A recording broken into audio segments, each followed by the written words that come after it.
the Liberators, the group of senators who had actually killed Caesar. These were led by Caesar's friend Brutus, and they claimed that their ultimate goal was to restore the Roman Republic. And to reinforce this image, they minted coins, which had stamped on them little images of daggers and triangular caps. The daggers represented the assassination of Caesar, and the caps were the sort of hat traditionally given to slaves when they received their freedom. And so the symbolic meaning of these coins was that they had freed the entire Roman people and state from enslavement by Julius Caesar. On the other hand, there were a number of men who tried to position themselves as the heirs to the legacy of Caesar. And by far the most prominent of these was Marcus Antonius, or as we commonly call him today, Mark Antony. And he clearly seemed to be the best positioned to just step right into Caesar's place. He had been Caesar's lieutenant for many years. He had been Caesar's his right-hand man, the guy that Caesar would delegate authority to when he himself was somewhere else. Antony was also a pretty good soldier in his own right, and so that enabled him to relate well to Caesar's veterans.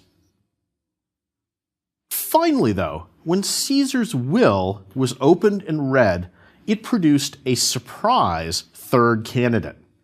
To the shock of almost everyone, and actually to the very great annoyance of Mark Antony, Antony was not named as Caesar's primary heir. Instead, Caesar tapped an utterly obscure grandnephew of his as the primary heir. And what's more, he then posthumously adopted that young boy as his son. This nephew was at the time a teenager who was 18 years old, and he was named Octavian. Antony got control of almost everything from Caesar. He got Caesar's money, he got his records, and he got his legions. So on the surface, it doesn't look like Octavian benefited very much from this adoption. Under Roman law, though, when you were adopted, you could take the name of the person who adopted you. And so Octavian, legally, now became Gaius Julius Caesar Octavianus. And the name that he would use in daily life that people would call him was just Caesar. And this might not seem like such a big deal, except for the fact that all around the Mediterranean, there were tens of thousands of battle-hardened veteran soldiers who have been indoctrinated to loyally follow the orders of someone named Gaius Julius Caesar. And so even though it may not quite seem entirely logical, many of those men now transferred their allegiance to the new Caesar, Octavian. And so overnight, this teenage boy had acquired a substantial personal army, and he instantly, therefore, became someone to be reckoned with. The funeral of Julius Caesar was a very memorable event. Mark Antony delivered a laudatory oration in the Roman Forum, during which he displayed Caesar's bloody toga. And he even had constructed this larger-than-life-size wax replica of Caesar's body. And this rather gruesome object was mounted upright on a revolving platform, and it depicted realistically every one of the places where Caesar had been stabbed. And the crowd got so worked up by this sight, together with the oration of Antony, that they rioted, and they spontaneously cremated Julius Caesar's body right there in the Roman Forum. And to provide fuel for this fire, and also clearly as a expression of anger against the assassins, they burnt down the Senate house. The terrified senatorial assassins fled Rome and ran off to the east. And they went that way because that's where their loyal troops were. And so this effectively left Rome in the hands of the two rivals, Antony and Octavian. Octavian managed to put together a private army of about 5 legions, composed of Caesar's veterans.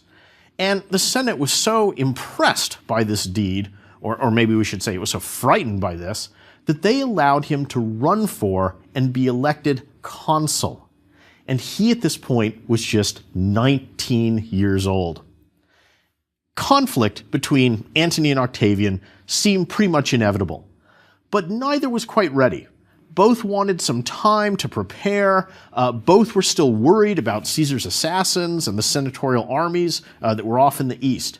So these two rivals then forged an alliance in which they pledged to work together for a while against Brutus and the other assassins/liberators. In 42 BC, the decisive battle was fought between these two factions.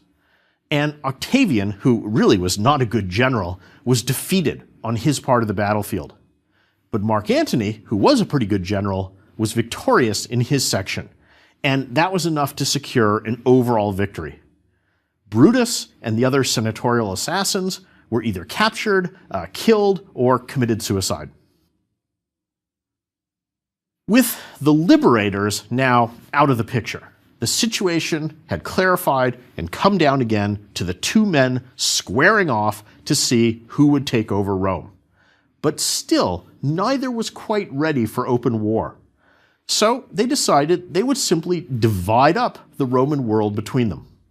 Mark Antony was clearly the elder partner in this coalition, the stronger one, and so he got first pick, and he chose the eastern half, which remembers the richer half. That left Octavian with the western half. And to cement their agreement, Octavian married his sister to Antony. Antony, now established off in the east, ended up in Egypt, where he met Cleopatra, or I should say renewed his acquaintance with Cleopatra, the Queen of Egypt. And soon those two were engaged in their famous love affair. And it became so heated that eventually Antony sent back Octavian's sister to him and openly took up with Cleopatra, which was quite offensive to Octavian. By aligning himself with her, Antony then gained the use of the large Egyptian army and navy, and probably more importantly, the vast Egyptian treasury.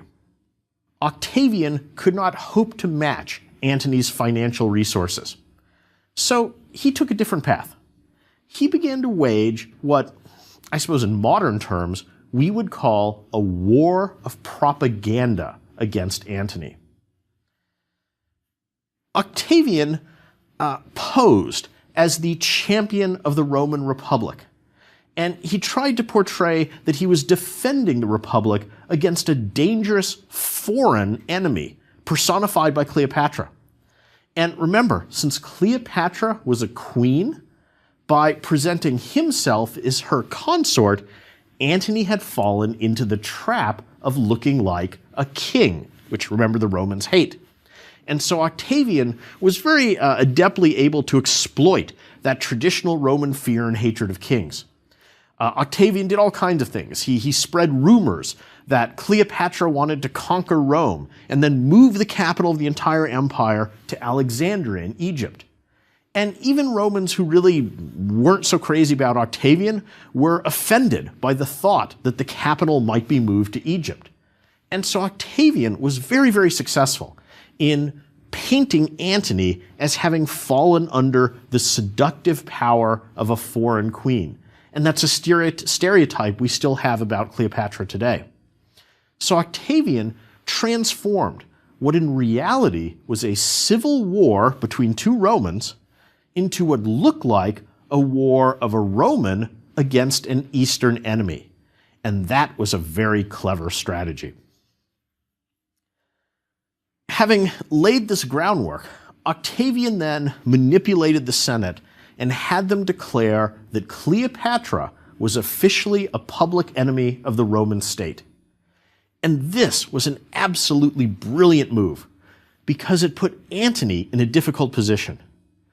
Either he had to sever his ties with Cleopatra, and if he did that, he would lose all of that financial backing, or he could remain loyal to her, and then he would legally find himself in collusion with someone who is an official enemy of Rome.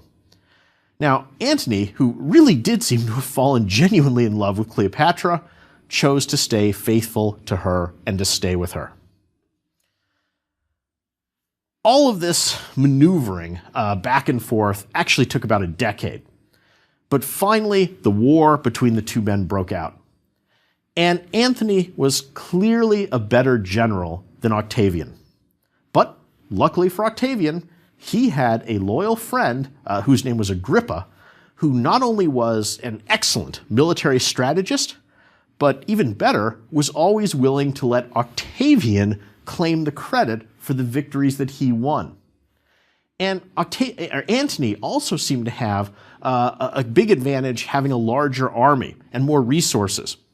But Agrippa, who was a very clever general, seized control of the sea, he blockaded Antony's army, and that caused a lot of starvation and disease and weakened it substantially. The final decisive battle between these two groups took place just off the coast of Greece, at a place called Actium, and we're down now to 31 BC. The Battle of Actium was a naval battle, and Octavian was not only a terrible general, but also a lousy sailor. And so one source tells us that he spent the entire battle below decks in his bunk, stricken with seasickness and vomiting. But good old Agrippa, however, was also a good admiral, and he outmaneuvered Antony and defeated him. Antony and Cleopatra both escaped from the battle, and they fled to Egypt. And as I'm sure you know, they there committed suicide.